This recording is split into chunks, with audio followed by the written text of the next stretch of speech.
Vamos aguardar só mais um pouquinho enquanto o pessoal vai entrando e a gente começa, tá?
Acho que a gente já pode começar, já deu um tempinho. E aí, qualquer coisa, as pessoas vão entrando no decorrer do tempo.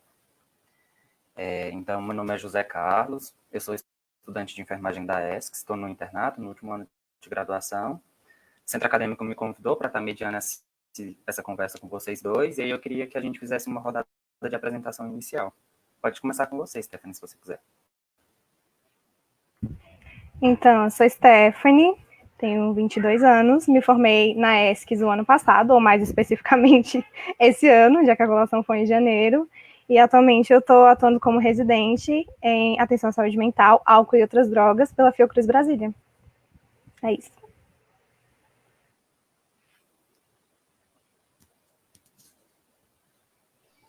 Acho que eu vi. Foi. Boa noite. Estão me escutando certinho? Tá. Eu sou o Vitor, sou formado pela turma 4 da ESCS, no ano de 2015, eu acho. Sou especialista em saúde mental pela residência em saúde mental da SES, né, da FEPEX. Fiz parte da primeira turma de residentes em 2016, né, início de 2016. E aí estou atuante agora como professor de saúde mental, preceptor, e também atuo em alguns cursinhos em Brasília. Bacana. E aí a gente vai abrir as perguntas, né, as perguntas norteadoras. E aí eu queria saber um pouquinho de vocês dois, como que é o enfermeiro dentro da saúde mental? Como que trabalha o enfermeiro em saúde mental? Qual é a área de atuação, os campos e tudo mais?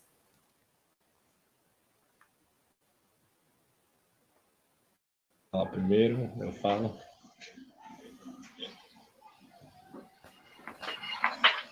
Pode ir?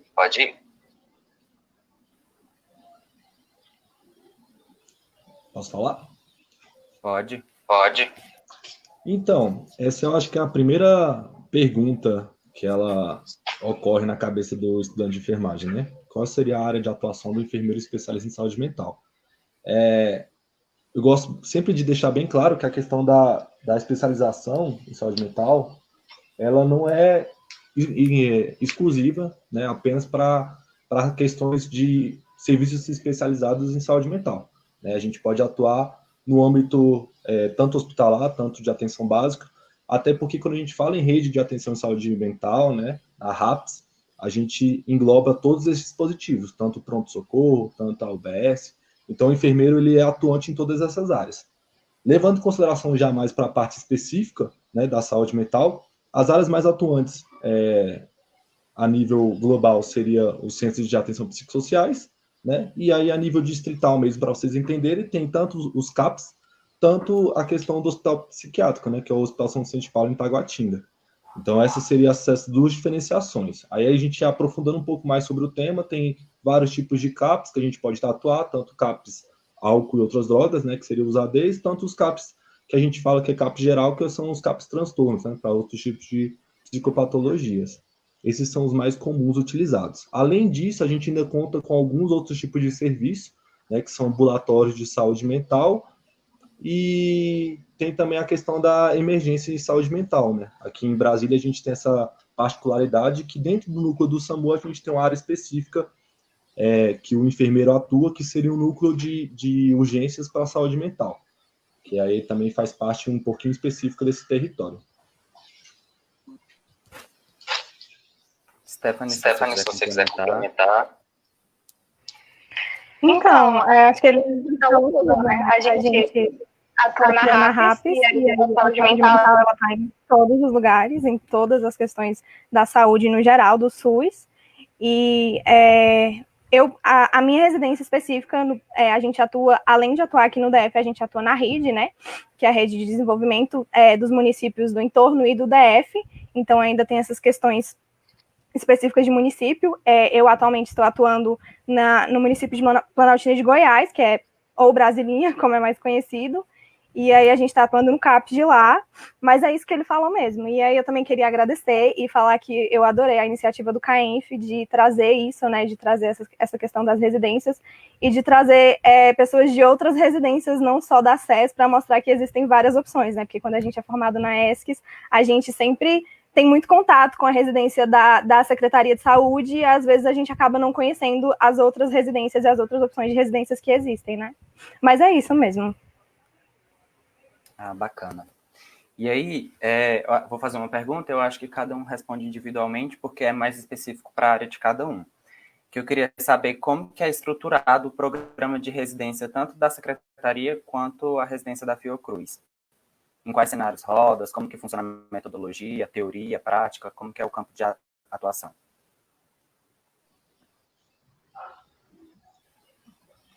Então, da secretaria,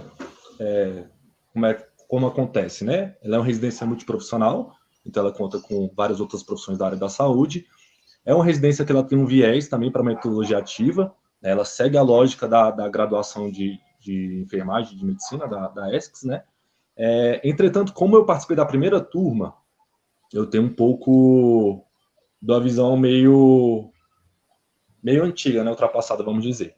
O que acontece? Como os profissionais que entraram para ser coordenadores da residência não são especificamente enfermeiros, não trabalharam com metodologia ativa, a gente deu um primeiro passo nessa metodologia ativa, né? Então, a gente teve que fazer os cursos de metodologia ativa que a FEPEX fornece, e, além disso, eu mais duas colegas que elas também foram graduandas da enfermagem, que é a Bárbara, da primeira turma, e a Virgínia, da terceira turma, a gente iniciou um curso de metodologia ativa para poder caminhar um pouco melhor as discussões do caso.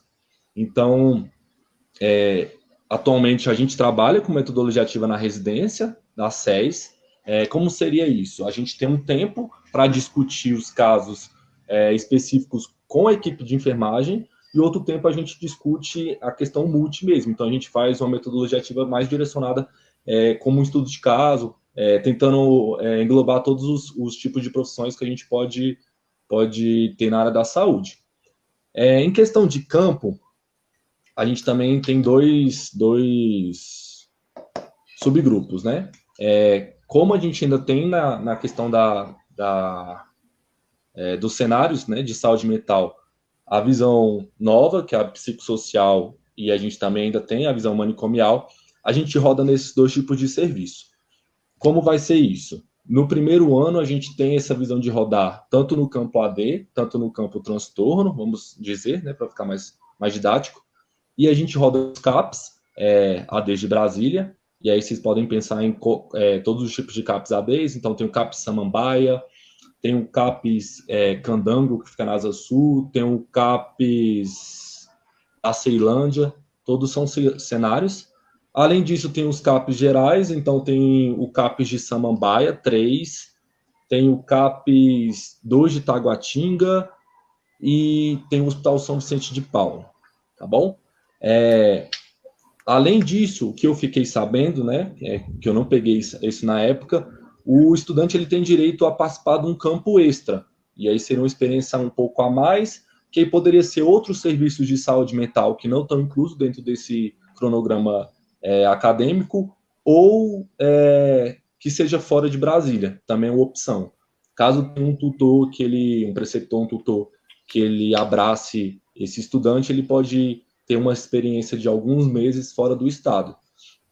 Eu, na minha experiência, né, já vou trazer um pouco mais para a minha realidade, eu atuei, para vocês ficarem um pouco mais cientes, no CAPES 3 de Samambaia, CAPES AD3 de Samambaia, CAPES de Samambaia geral, atuei no Hospital São Vicente de Paulo, atuei no CAPES 2 geral de Taguatinga, atuei no núcleo do SAMU, de núcleo específico para saúde mental, atuei no Instituto de Saúde Mental, que hoje em dia não é mais um instituto, lá funciona como CAPS, e acredito que só. Então, a gente tenta pegar a maioria dos serviços de saúde mental do DF mesmo. Faz um rodízio geral, só que como é que é decidido isso aí para o estudante passar?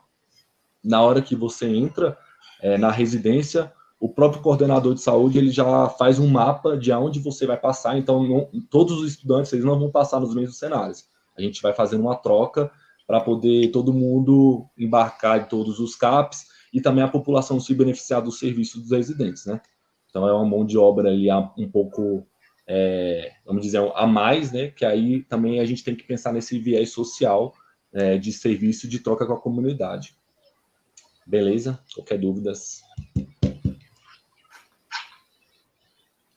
Muito obrigado. Muito obrigado. Agora,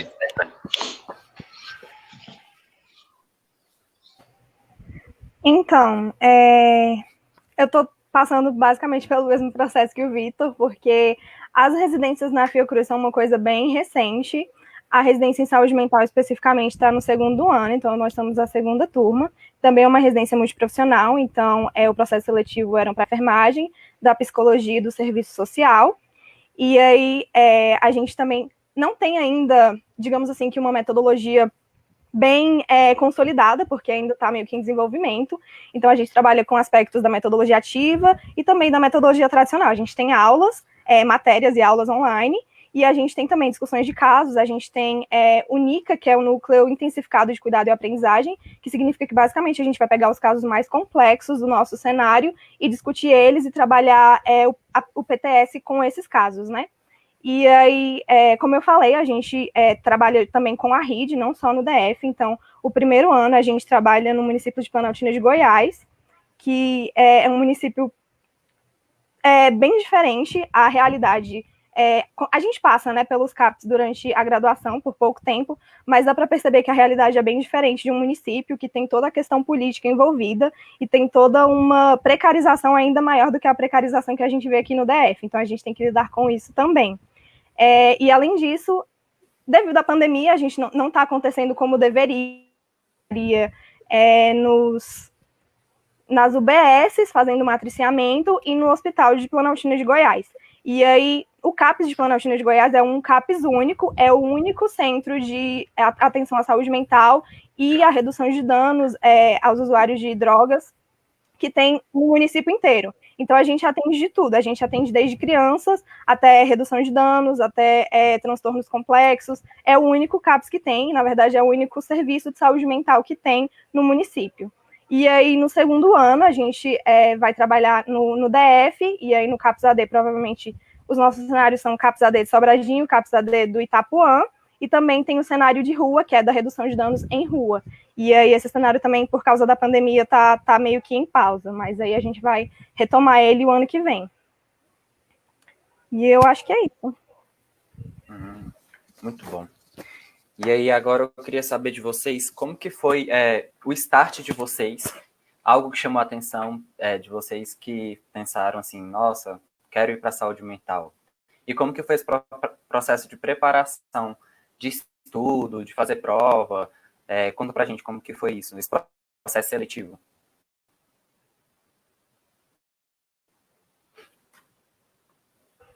Posso começar agora, toda vez que o Vitor começa.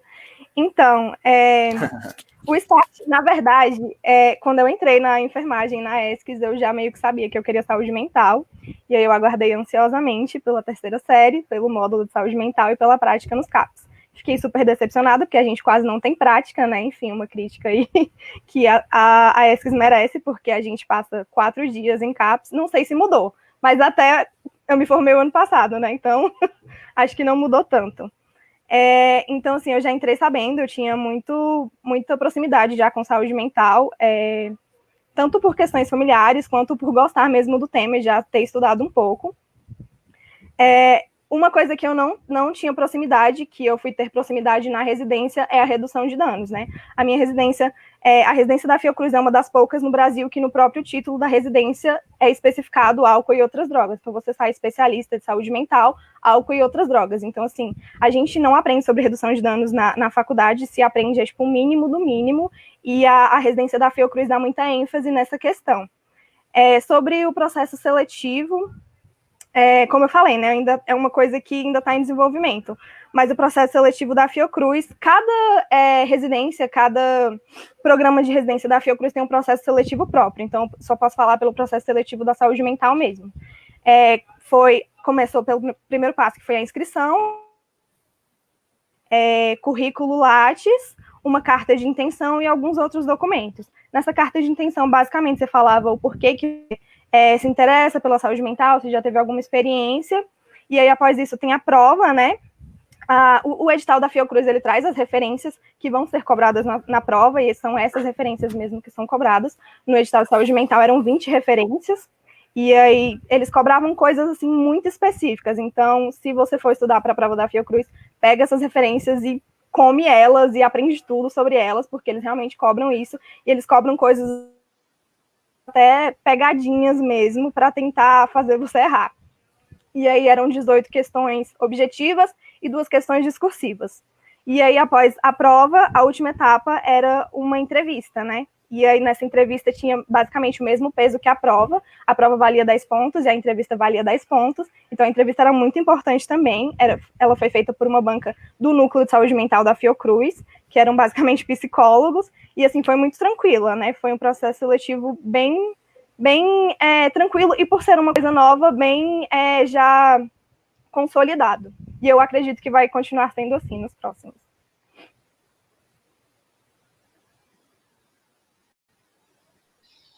Então, primeiramente eu gostaria de fortalecer essa questão da falta de estudos e de prática também. Eu também conto muita questão do estudo em saúde mental, então eu sou militante dessa questão da academia utilizar melhor o tempo para falar em saúde mental, né? Até porque, como eu já falei no início da nossa conversa, a gente encontra um enfermeiro de saúde mental, que na verdade deveria ser todos os enfermeiros, em todos os serviços de saúde. Então, né, os nossos doidinhos que eu falo, que eu brinco na aula, eles vão estar em todos os ambientes. Ele vai estar no pronto-socorro, ele vai estar no UBS, então todos os enfermeiros devem estar preparados para lidar, na verdade, com a empatia, com a troca, né? Eu não falo nem muito bem com o transtorno ou com a doença.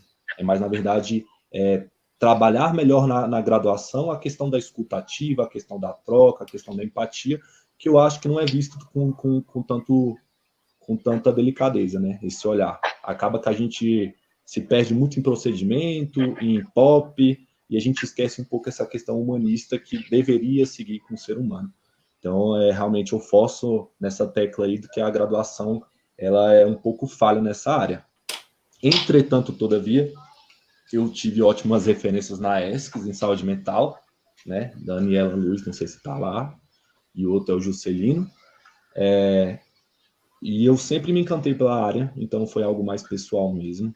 Eu sempre tive uma empatia maior, e eu tive um tempo maior comparado a Stephanie em relação ao estágio. Se eu não me engano, eu passei, eu acho que 1 mês, 2 meses, acho que foi 2 meses e pouquinho aí, em HPE e no CAPS, né, no CAPS de Samambaia.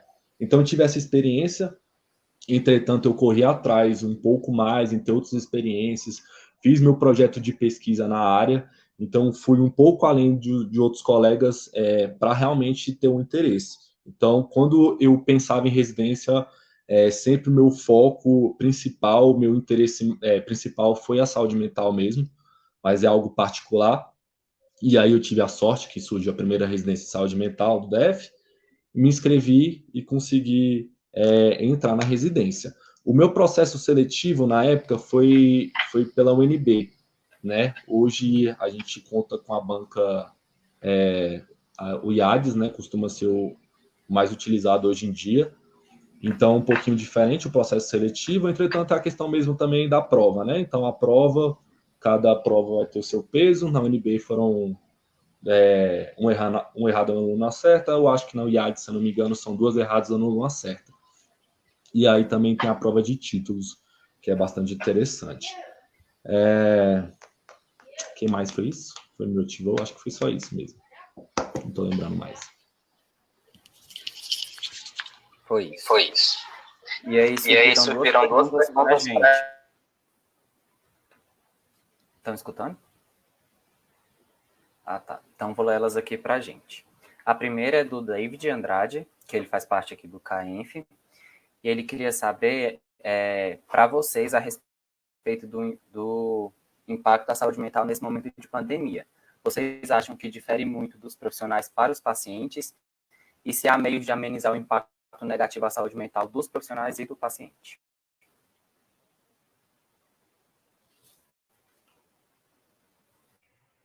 Bom, com certeza, sim. O impacto não dá para negar, né? E a gente tem o que seria, digamos que a terceira onda da pandemia, que é justamente isso, os impactos em saúde mental. Então você vai ter aumento de ansiedade, aumento de várias coisas, você tem um luto que muitas pessoas vão estar passando, que pode vir a ser um luto patológico. Então, assim, a importância da saúde mental em qualquer momento é essencial, e nesse momento ainda mais. E é muito importante saber que, como tudo no SUS, tem que ter militância, né? E na saúde mental, eu acho que se você não for militante, você não deve entrar para a saúde mental, porque é um dos âmbitos do SUS que é mais sucateado e mais atacado o tempo inteiro, e a gente tem que sempre estar brigando pelo nosso espaço, né?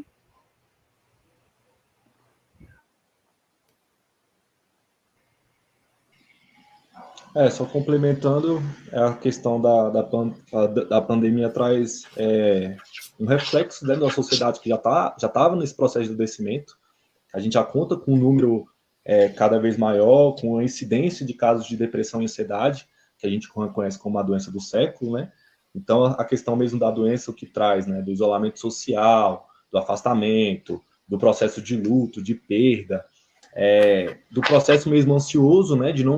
Da falta da perspectiva de futuro que a doença realmente traz, ela só demonstra o aumento dos casos, e tanto, né, da sociedade em geral, quanto da população dos profissionais, que a cada dia está mais sobrecarregado nesse ponto.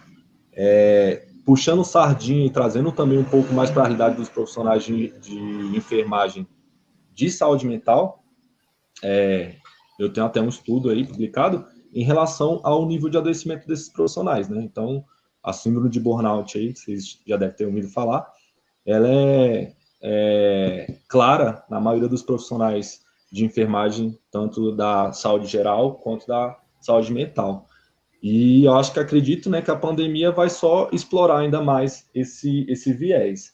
Eu tenho alguns contatos no hospital psiquiátrico, né, o São Vicente, e lá realmente a doença ela atingiu vários profissionais de saúde. Não sei se foi por viés de contaminação a nível profissional ou a pessoal, né, social, mas atingiu muitos profissionais e acabou levando a um adoecimento mais psíquico pelo desgaste mesmo das relações do que realmente físico. Então, realmente a gente tem já indícios do que trouxe, né, a pandemia e do que vai trazer futuramente para a sociedade. Já está bem claro essa relação. Ótimo. Você tinha comentado sobre a Dani Luz, aí a Lígia fez um comentário, falou que ela é perfeita em tudo que se propõe a fazer.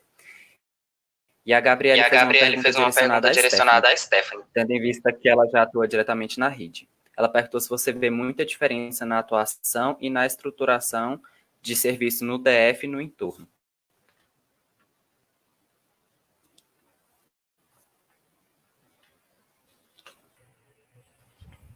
José, você pode repetir a pergunta? A minha internet está dando problema. Não consegui entender. Tá bom.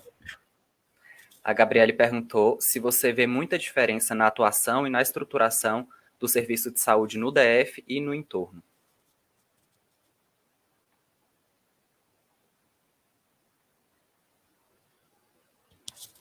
Conseguiu escutar?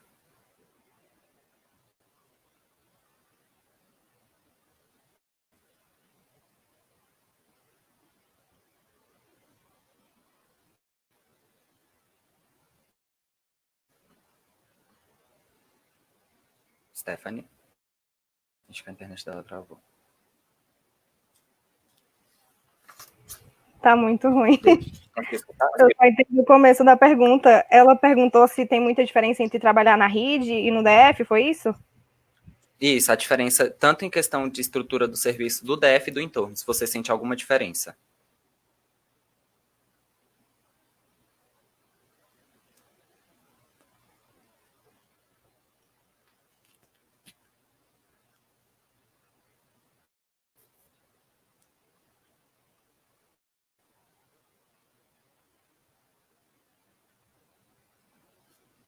Acho que ela travou.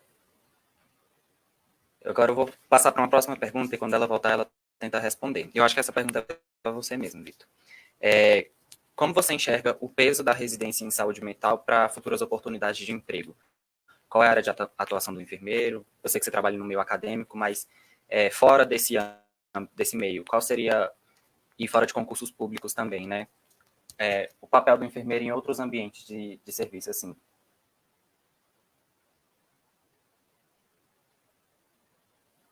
Opa, agora foi.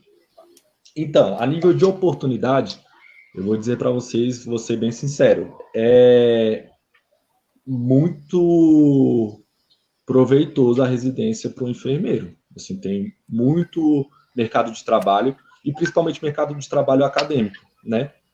Como é algo novo a ser discutido, como é uma especialização que a nível histórico ela é nova, então tem poucos profissionais atuantes na área e tem essa necessidade de ampliar essa visão da psicossocial, né, da política realmente, que é de 2001, para essa realidade acadêmica. Então, a academia acaba sendo a melhor oportunidade para o enfermeiro especialista, e aí já trazendo também para a questão das outras profissões de saúde, também é bem interessante.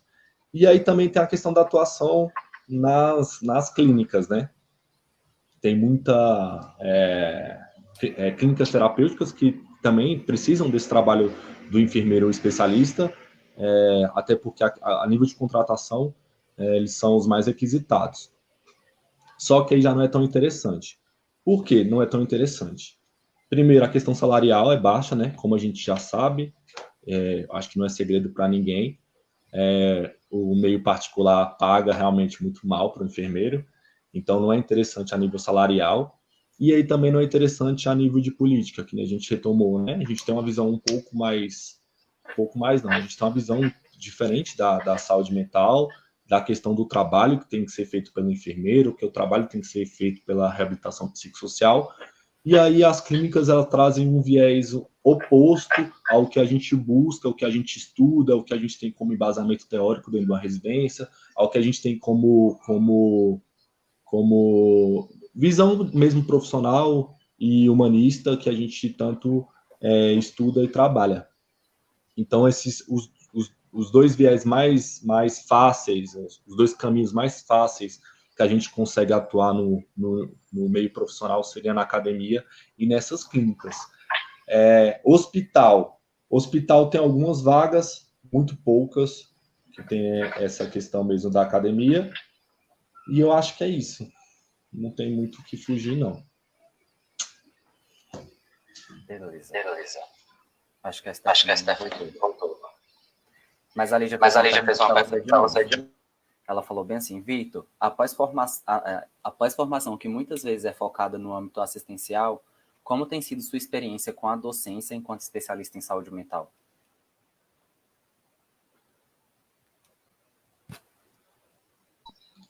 Então, é um caminho extremamente novo, né?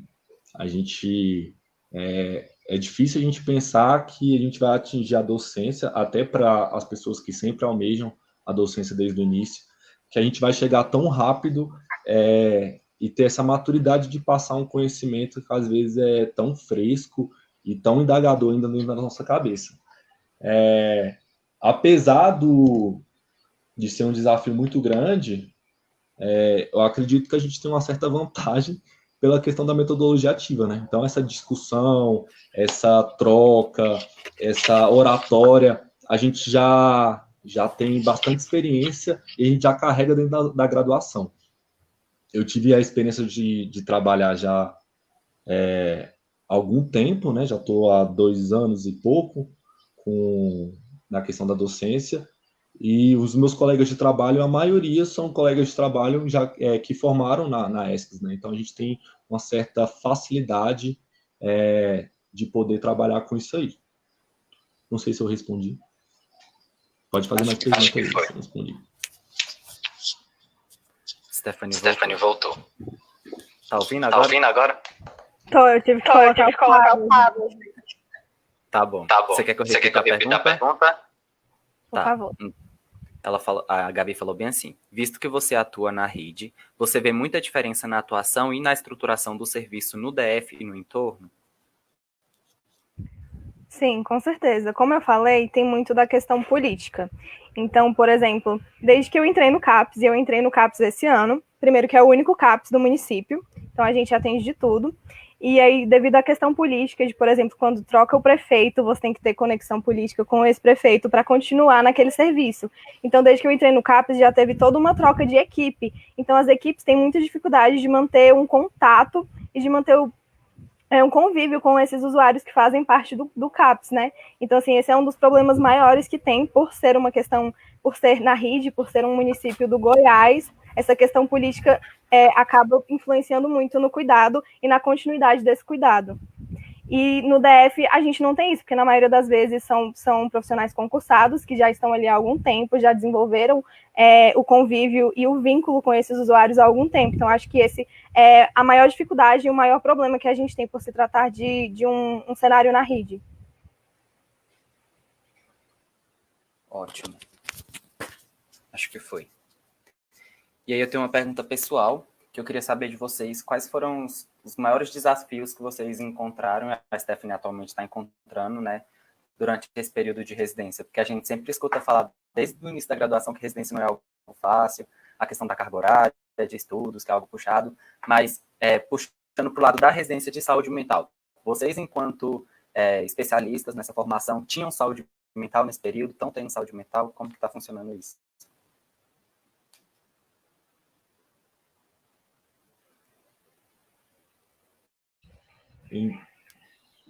Pode começar, Steph. Primeiras damas. Então, primeiro que a gente está vivendo um momento de pandemia, então a saúde mental já fica um pouco dificultada por causa disso, mas eu tenho sorte de ter um núcleo gestor da residência muito compreensível e assim de muito suporte, sabe? Eu acho que é uma coisa até que não senti tanto na graduação quanto eu sinto na pandemia, de ter esse apoio psicológico, ou até mesmo só de ter alguém para conversar mesmo, que eu tenho do meu núcleo gestor na residência. Eu acho que uma das maiores dificuldades que eu tenho é uma coisa que, inclusive, eu acho que a gente deveria estudar mais na graduação, que é do sistema de assistência social, porque quando a gente está em qualquer setor de saúde mental, tem muita questão social que a gente precisa trabalhar e a gente precisa ter conhecimento nisso. E eu estou aprendendo muito mais agora na residência do que eu aprendi na graduação. Eu não aprendi quase nada na graduação sobre assistência social, sobre o serviço social em si. E eu acho que esse é uma das coisas que mais levam as pessoas mesmo a procurar o serviço de atenção mental, de saúde mental mesmo. Quanto à minha saúde mental, é aquilo, né? Tá indo, tô bem, mas tem todas essas questões. Quanto à carga horária, por causa da pandemia, a gente não está fazendo a carga horária completa, a gente está fazendo escalas, então assim, a gente não está indo todo dia, a gente está tendo muita coisa online, e isso influencia também, porque está no ambiente, por mais que seja por muito tempo seja uma coisa negativa, também é uma coisa até positiva, porque é meio que um momento de que você pode ter descanso e que você está próximo da sua família, pelo menos no meu caso. E fora isso, os CAPs, eles trabalham de uma maneira de segunda a sexta, e aí naquele horário comercial, então, assim, não tem essa questão de trabalhar 60 horas e de estar ali o tempo inteiro em pé, cansando, mas claro que ainda é um serviço que exige muito, né?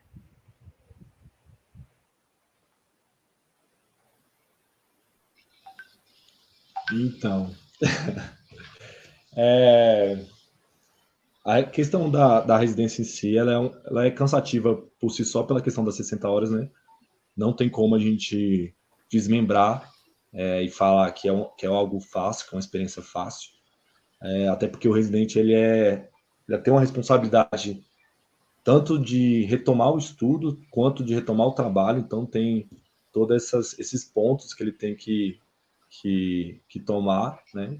E aí eu falo que o residente, ele faz tudo, né? Então ele tem que tomar a frente e tem que ser dessa forma, né? Não tem como a gente pensar que o sangue novo de qualquer serviço ele vai ser o mais desmotivado. Então eu acho que a gente tem que tomar a cara mesmo, tem que motivar. E aí já entrando nesse assunto, eu acho que a maior dificuldade para mim e para a maioria dos profissionais da primeira turma foi a questão de enxergar o errado e tentar fazer de uma forma diferente, né? Então, a gente contava o tempo inteiro com a desmotivação pela falta de estrutura, pela falta de apoio da equipe, pelos momentos às vezes, de enxergar algo errado e não poder falar, não poder mostrar, não poder demonstrar, porque a gente não poderia chegar de uma forma tão agressiva no serviço que era novo, até pelo próprio medo de perder a residência, né? De algo ser construído já ser desconstruído,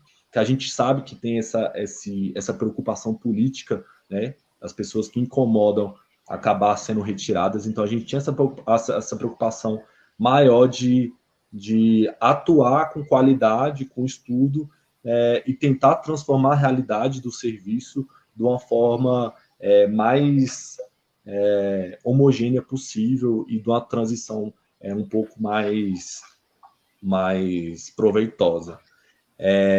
Não foi fácil, de forma pessoal, eu já entro que para mim não foi fácil. Acabou que eu absorvi muito do serviço, absorvi muito dos problemas e eu demorei muito tempo para enxergar que aquilo estava me afetando, que aquilo estava me incomodando, que eu estava levando isso para casa, né? Que as pessoas têm muito essa visão também de, não, eu deixo tudo lá no meu trabalho. Quando eu passei da porta do portão do serviço, meus problemas profissionais ficaram lá. E, na verdade, a gente sabe que não é bem dessa forma, né? A gente carrega uma sobrecarga, um peso, apesar de não se importar ou achar que não está se importando com aquilo, a gente tem uma certa inconsciente que trabalha o tempo inteiro em relação a isso aí. Então, não foi fácil para mim, não foi fácil para 70% dos residentes em saúde mental. A maioria dos profissionais adoeceram, tiveram que parar um tempo, respirar, ressignificar o processo de trabalho, o processo pessoal, mas a gente conseguiu caminhar junto, deu para concluir. Então, acho que o que eu tenho de mensagem é que a residência não é fácil. Quem acha que vai entrar lá e vai ser as mil maravilhas, não vai ser. Não vai ser aquele Grey's Anatomy que a gente tem acostumado na nossa visão, tipo, chegar a aprender, que vai estar tudo organizado, que a coordenação preparou todo o estudo para você poder só aproveitar. Não, não vai ser isso. Muitos momentos a gente vai ter que sentar e a gente vai ter que construir algo novo. Mas o interessante da construção é exatamente isso aí, parar, conversar, dialogar, e vai ter muitos problemas para serem enfrentados. E a outra dica também que eu já dou façam a residência que vocês têm interesse. Não, muita gente pensa em questão de vaga, né? Então o que tem mais vaga, o que é mais fácil, o que tem menos desgaste. Não tem como você pensar que não vai ter desgaste trabalhando 60 horas em algo que você não tem empatia. Então tem que fazer realmente por amor.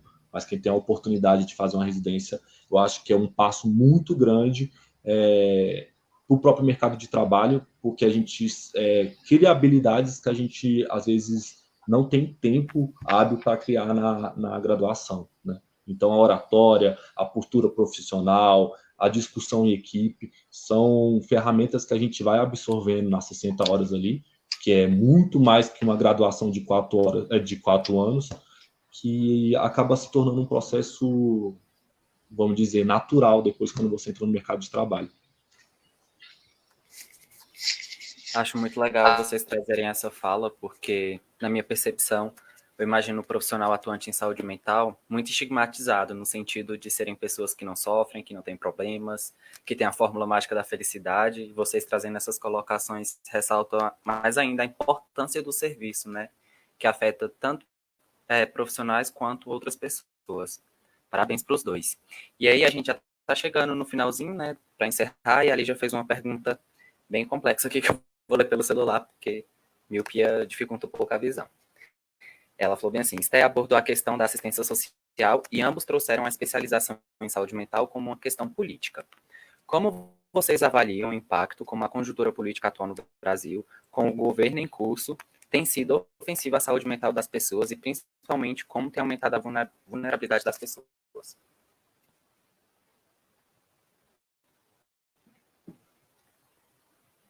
Tô tacando gasolina na discussão aí, né?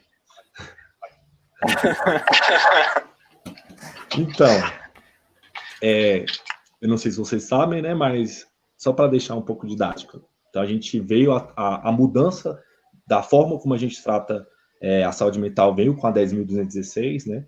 A Política Nacional, que é de 2001, e aí, posteriormente, a RAPS veio com a 3.088. A gente, considerando esse contexto, vamos falar em saúde curto de tempo, né? Então, a saúde mental, o novo processo que a gente lida com o paciente é um bebê comparado a todo o processo que era anterior de tortura e tudo mais que a gente já tem conhecimento. Não sei se vocês estão escutando a música aqui, mas calma aí. Rapidão.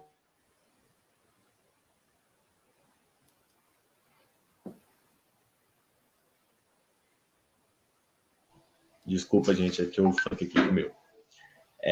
Então, só para voltar. Ah, tá. Então, a questão da política, a gente teve um processo de regressão à política de saúde mental.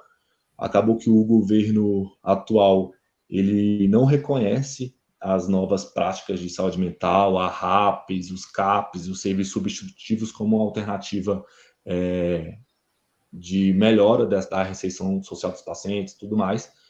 E aí ele fornece tanto a questão da ideologia, tanto a questão da verba direcionada para os serviços que a gente considerava como ultrapassados, como clínicas, como hospital psiquiátrico. Aqui em Brasília, para vocês terem uma realidade, o hospital psiquiátrico, ele tinha uma portaria que fechava, né, esse hospital psiquiátrico, tinha mais de 10 anos, e essa portaria vigente, ela impedia que novos recursos fossem solicitados para o hospital psiquiátrico para ele, né, ter melhorias. E aí, esse ano da pandemia, aí, no início do ano, essa portaria caiu e aí começaram a investir a obras, a recursos humanos no hospital psiquiátrico, que a gente entende como um modelo ultrapassado.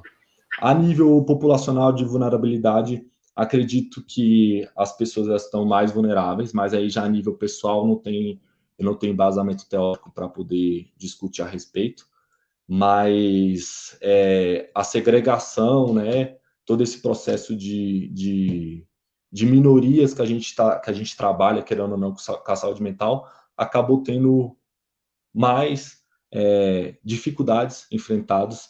Então, a gente tem cada vez mais um processo de regressão nesse pensamento social, nesse pensamento coletivo, e a gente acaba forçando nossos esforços para um ambiente que não é considerado mais o correto. Então, não quero entrar tanto em política, porque já é pessoal de cada um, mas trazendo como realidade, dentro da saúde mesmo, teve uma regressão nesses serviços sociais que a gente pode implementar.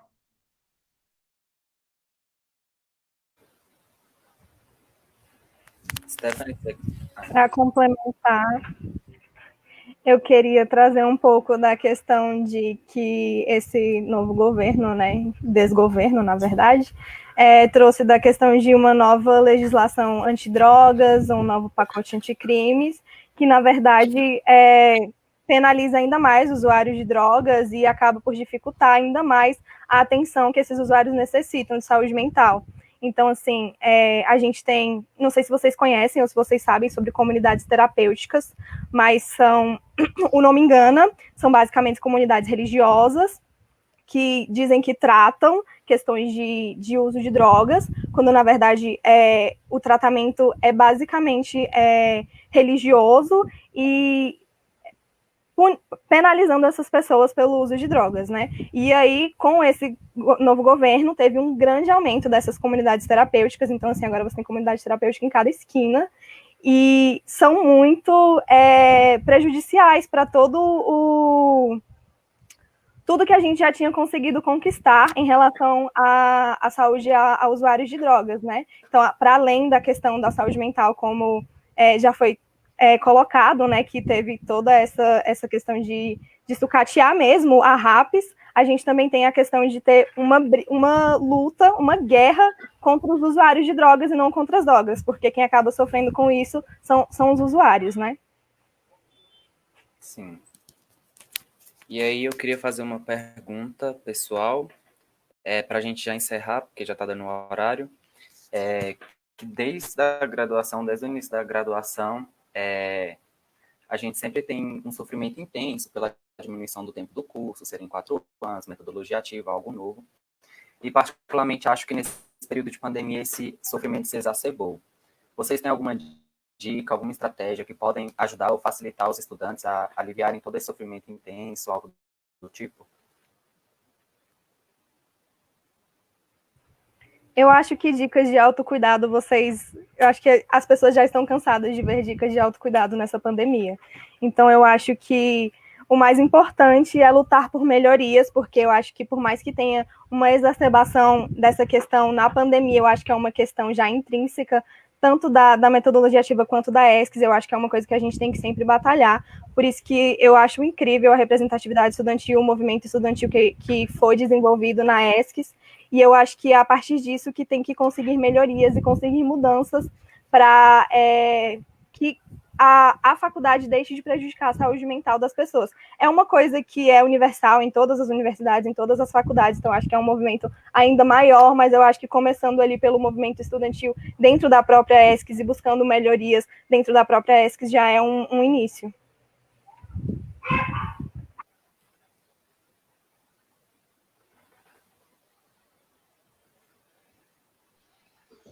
Então, a gente tem que, eu acho que o principal e o primeiro passo é reconhecer que a gente está, o que nos adoece, o que nos traz malefícios e como a gente pode trabalhar nessa questão da melhoria, né? Não tem nenhuma receita de bolo, eu não vou citar para vocês métodos de respiração, não vou citar para vocês leitura, não vou citar para vocês conversa, porque isso é muito particular. Né? Então, acho que acredito que cada um tem que ressignificar o seu processo de ensino, e aí quando eu falo ensino é da vida, não só da academia, né? Então, a gente como ser humano, o que a gente reconhece como adoecedor, o que a gente reconhece como pontos positivos, o que a gente pode fazer para nos fortalecer, o que a gente pode fazer para evitar que a gente chegue a gatilhos negativos de adoecimento. Então, é mesmo um processo de autoconhecimento, a gente tem que parar um pouco, tirar um pouco um momento da nossa vida e pensar mesmo o que a gente está vivendo, o que a gente pode mudar, o que a gente pode melhorar, o que, né, trazendo nesse viés da pandemia, o que essa pandemia trouxe para a gente, o que essa pandemia surgiu de sentimentos para vocês, e aí nesse processo de reconhecimento a gente consegue realmente seguir caminhos, né? Cada um vai seguir um caminho diferente nesse processo de construção, e aí eu acho que é o grande ensinamento, né? Não tem como a gente parar e falar de forma genérica quais são as melhores alternativas a ser tomadas. O processo acadêmico, ele é um processo adoecedor, não tem como a gente negar isso. Eu vivi isso na prática, né? A ESCS, eu sei que, como eu tenho experiência de outras graduações, numa visão totalmente diferente, né? Claro, na visão de docência, não estou ali como a vítima do processo, e sim como causador, mas eu vivi na ESCS e eu sofri muito, né? Eu vi colegas adoecendo, eu vi colegas desistindo mesmo, né? O processo de desistência da ESCS é muito grande. A gente é cobrado de uma forma diferente, a gente sabe o peso que o jaleco com a logo laranja carrega. Então é realmente parar às vezes e pensar no que a gente pode construir e aí que, né? E não focar tanto no que é destrutivo nesse processo acadêmico. Respira, vai, concentra. São 4 anos intensos, mas os 4 anos acabam e a gente tem uma vida, a gente tem outros processos para lidar com isso aí. Tá bom? Tá ótimo. Tá ótimo. Eu acho que a gente não tem mais nenhuma pergunta. Eu agradeço a participação de vocês dois, especialmente meu coração ficou muito quentinho, porque é um dos meus objetivos, né? A residência em saúde mental, tanto da SESC quanto da Fiocruz. E esse bate-papo foi muito legal. A Lígia comentou que a Stephanie é tão perfeita que parece até que é militante da resistência feminista. E a Gabi comentou que vocês são perfeitos. E a gente pode encerrar. Se vocês quiserem falar mais alguma coisa, fica à vontade. Tá, eu queria agradecer, né? Que no início eu não agradeci. Quero agradecer a oportunidade. Esse espaço de troca eu fico muito orgulhoso, porque na minha época a gente não tinha essa oportunidade, a gente não tinha esses meios, né? Então, como um curto período de tempo, vamos dizer, né? Estou jovem ainda, como curto período de tempo, ele muda totalmente as experiências que a gente vive na academia. Quero parabenizar muito, muito o centro acadêmico, porque foi algo que eu vi a construção dele, eu vi no que ele se tornou, no que ele se perdeu, e aí veio, né, todo esse processo de busca, de troca, como ele foi constituído, eu fico muito orgulhoso. Também fico muito orgulhoso da Atlética, que também tive a oportunidade de construir. Então, assim, ver que sementes foram colocadas, não só por mim, mas como outras pessoas muito representativas na faculdade, como essas sementes geraram bons frutos e como vocês estão dando conta de algo que eu nem imaginava chegar a esse ponto. Então, meus parabéns. E obrigado. Eu também queria agradecer pelo convite, fiquei muito feliz. Como eu falei no começo, eu achei essa iniciativa de fazer esse evento sobre as residências incrível. Queria falar para você e para quem mais quiser, não desanima se na primeira prova você não passar, se é realmente o seu objetivo, tenta, tem outras provas, tem outras residências, tem muitas opções. Inclusive a da Fiocruz é de graça, tá? Então, assim, já é uma coisa positiva a inscrição. Queria dizer, Lígia, sou sua fã. E é isso, muito obrigada pela oportunidade e pela iniciativa do CAENF, por tudo que a gente já conseguiu conquistar na ESCS, o movimento estudantil, as ligas, atlética, tudo isso foi uma construção e está sendo uma construção muito boa, que eu amei fazer parte também. A gente que agradece vocês, exemplo para todos nós enquanto estudantes. Muito obrigado e até mais, gente. Valeu, boa noite.